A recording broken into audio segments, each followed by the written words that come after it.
माणसानं पूर्ण निरहंकार व्हावं, म्हणजे मी कोणीच नाही असं म्हणावं.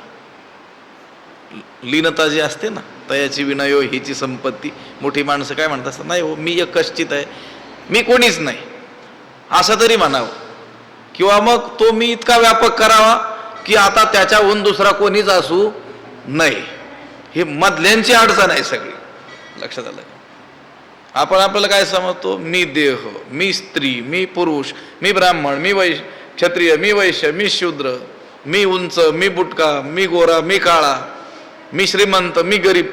ही जी परिच्छिन्न अहंता आहे ना, ही घातक आहे. त्यांचं वचन आठवलं, ते म्हटले एक तर काय म्हणायचं, मी कोणीच नाही, किंवा काय म्हणायचं मग अहम ब्रह्मास्मी. ही मधल्यांची काय होते, अडचण होत असते.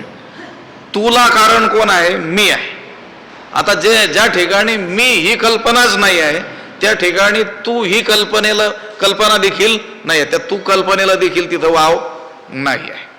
आता हे पहा, ज्यावेळेस आपण गाढ झोपतो, 3 अवस्था मानतो की नाही, जागृती, स्वप्न आणि सुषुप्ती. जागृती म्हणजे आता हा जो व्यवहार आपण करतो आहोत, जागृती. झोपल्यानंतर जागृती नाही आणि गाढ झोपही नाही, मधली अवस्था स्वप्न अवस्था. जे दिवसा चिंतन केलं तेच रात्री आपल्याला बघायला मिळतं, स्वप्न अवस्था. आणि एक कोणत्या अवस्था की ज्यामध्ये जागृतीही नाही, काय नाही, स्वप्नही नाही, सुषुप्ती, गाढ झोप जी आहे.